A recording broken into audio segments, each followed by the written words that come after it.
Welcome back to On the Rise. It's the latest Canadian men's national team news and, of course, match breakdowns. As today was a huge day for Canadian football, actually a phenomenal day. With the likes of Luc de Fougerolles getting his first senior debut for Fulham Football Club, and of course came in the Carabao Cup, as today Fulham took on Ipswich Town and taking away a 3-1 victory. And we're not worried about that result, as though it was a phenomenal game from Fulham and a huge result for the club. We're talking about Luc de Fougerolles. The young 18-year-old Canadian centre-back was nothing but short of phenomenal. Now has Fulham fans absolutely raving over their young, talented superstar's performance as the young Canadian centre-back lined up at right side next to the likes of Calvin Bassey, a very good and quick centre-back, and playing, of course, in the 4-2-3-1 formation for manager Marco Silva.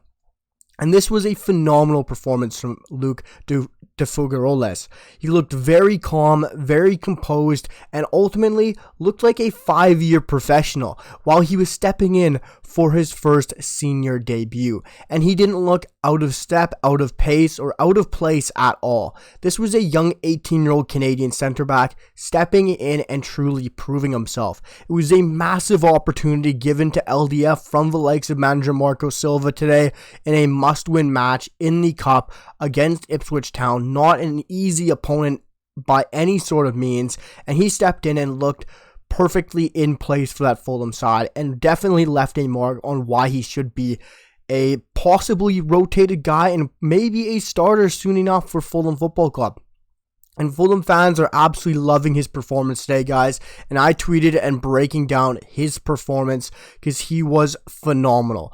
On the ball, defensively, you just knew he was going to make that right decision. And today, guys, I did tweet looking at his match numbers versus Ipswich Town. He finished the game on a 7-match rating, having 90 minutes played, playing the full match, as well having 66 touches, but most importantly, very good on the ball. 57 for 63 accurate passes, always making that right decision throughout the match. Having one pass into the final third, as well as having 2 accurate long balls, but defensively, having 5 recoveries, 1 clearance, 5 duels won, and 2 fouls won. It was a brilliant senior debut from Luc de Fougerolles, and he absolutely left a mark on Fulham Football Club and their fans. I've never had this kind of reaction to a tweet.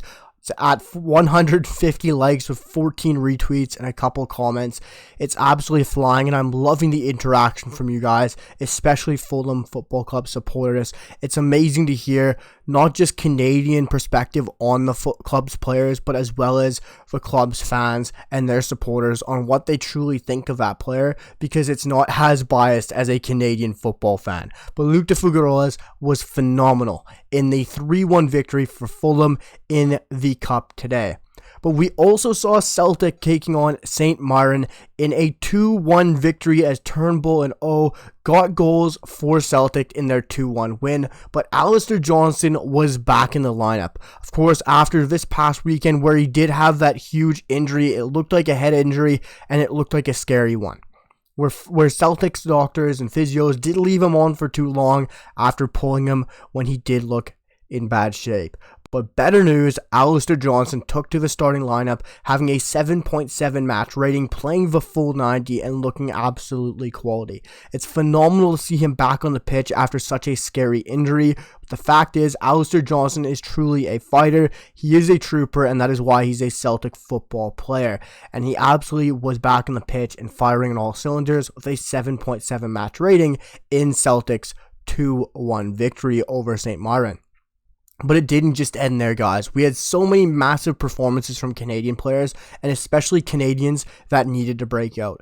In RCD Mallorca's Cyle Larin. Cyle Larin finally getting on the score sheet for his first goal, opening up his bank account and his account for Mallorca with his new club's career. Not really new, he joined the summer and he finally got on the score sheet, albeit in the Copa del Rey, scoring in the 46th minute. And unfortunately, he didn't get more. He did get a goal and assist, finishing with an 8.6 match rating. He was absolutely phenomenal, albeit he should have against a very poor opponent.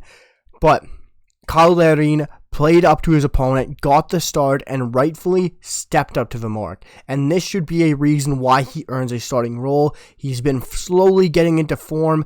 He deserves it. He's making those right runs, and he's looking great. Getting a goal and assist here in a 4-0 victory, albeit the club captain beside him in Prats had 2 penalties, and I saw a lot of supporters from Mallorca on Twitter after the goals complaining that he wasn't a good captain and should have given those penalties to Cyle Larin, who has been off form and deserved those goals. So hopefully that goal and assist gets Cyle Larin back where we all know he should be.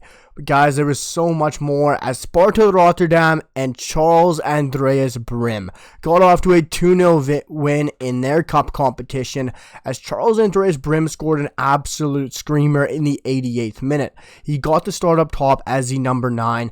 He hasn't been given up much of chances since he had that big turnout against Feyenoord to start the season where he did bag 2. Now given a huge opportunity in the cup competition, and he rose to the occasion, having a 7.9 match rating, scoring a goal in the 88th minute, which was truly an absolute screamer. But I also did tweet out his stats, guys, having a goal, 34 touches, 16 for 20 accurate passes, they pass into the final third, as well as a clearance and a recovery, and we saw Charles back in the goal column. And this is massive because it was looking like we might see Simon Cullen as the only Canadian getting into goal scoring form before we played Jamaica in Copa America qualifiers. But with Charles Andreas Brym and Cyle Larin scoring today, it was absolutely phenomenal to see. And this was probably one of the best days we've had as Canadian football fans in quite some time. As CD Leganes had a Canadian dual national that came from the CPL in Diyaeddine Abzi. Diyaeddine Abzi finally got to start in a huge opportunity in the Copa del Rey, just like Cyle Larin did, as Diyaeddine Abzi lined up not at left back or left wing back, which all Canadians might assume. He lined up at the heart of a back 5. He was the central centre back, which I find very interesting, because all CPL supporters, all Canadians know he's most predominantly a left back, a left wing back, but got that chance with the likes of CD Leganes today. The 24-year-old Canadian Moroccan dual national had that chance, and he stepped up as they won 2-0 today in their cup competition. And that is a dual national that I truly believe Canada has to do everything in its power to cap tie. When you look outside of Alphonso Davies, it really will depend on what formation we choose, but if we do get a Smirniotis, a Carlo Ancelotti, anyone who wants to play the right formation in a 4-3-3, Alphonso Davies will more than likely be a left wing. Then that leaves you Sam Adekubi at left back, and then who behind Sam Adekubi? That has to be Diyaeddine Abzi. But the fact he's playing center back is also massive for Canada because we all know we're lacking center backs. But moving on to Germany, where we saw the DFB Pokal get played between Bayern Munich and Saarbrücken as a third division 15th place in the league side knocked off Bayern Munich 2-1. A goal from Thomas Müller in the 16th minute, but a goal from the likes of Geis in Saarbrücken's 96th minute winner saw Saarbrücken beat Bayern Munich, knocking off a huge German side, of course the biggest in German football.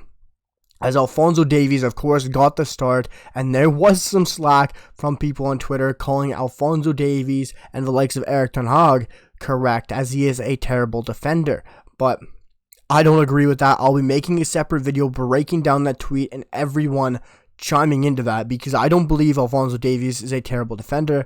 I just believe that this Bayern Munich and Tommy Tuchel side is always going to be extremely inconsistent, and lately in the DFB Pokal, Bayern Munich have not been the best side or that team to beat in the Pokal, so it's very interesting to see. But like I said, guys, Bayern Munich have fallen 2-1 to Saarbrücken, a third division 15th place side, 2-1. An early morning game as we saw Slovan Bratislava get a match as Milan Bojan got the nod in goal to start for Slovan Bratislava. Of course, they've been on fire form. Milan Bojan has been a bit inconsistent at times, but no matter that, they did go ahead in the 4th minute, then tied it up in the 8th minute as it went 1-1, but after that, Slovan Bratislava took a huge gasp and a good chokehold on this match, winning 5-1 in a huge victory over Zemplin. And this was a massive win for Milan Borjan's Slovan Bratislava. But of course, guys, moving to the likes of Scotland today, as we saw the Premiership be played out, where Motherwell took on Aberdeen in a 4-2 loss for Motherwell, where we saw two Canadians in action, with Harry Paton getting the start once again and being the only shining light for Motherwell, having a 7.6 match rating, going the full 90, and absolutely flying compared to his other teammates. Having a 7.6 match rating, the only one that comes close is his midfield partner, who got pulled in the 70th minute in a 7.1 for Miller. And of course, Motherwell did score 2 goals, and that being one from a Canadian who came on the 75th minute, and the likes of Theo Bair. Theo Bair only playing 15 minutes, but of course, gave a contribution and a big goal for the Canadian. So that was, of course, 3 goals and an assist for Canadians today. 2 goal contributions from Cyle Larin, 1 from Andreas Brym, and of course, Theo Bair, as Motherwell fell 4-2 to Aberdeen. And the last match for Canadians today was Club Brugge in their cup competition, as they won 6-0 over Beerschot, where Tajon Buchanan did not feature, but really, that's no skin off our nose. Tajon is on fire, 2 assists in 2 back-to-back matches, but it was a phenomenal day for Canadians, guys. From the likes of Luc de Fougerolles getting a start in a senior debut for Fulham, to the likes of so many goal contributions, Cyle Larin getting in the goals, the likes of Charles Andreas finally taking his opportunity, and even a dual national in Diyaeddine Abzi getting a massive start. Let me know your comments down below, guys. I have a Nathan Saliba transfer video and why he is so important and where he should go coming out tomorrow. So let me know your guys' opinions down below in the comments on performances today. Drop a like and hit that sub button, because we're 8 subscribers away from 200, and it would mean the absolute world to me, guys. I'll see you guys all for the next one. Peace.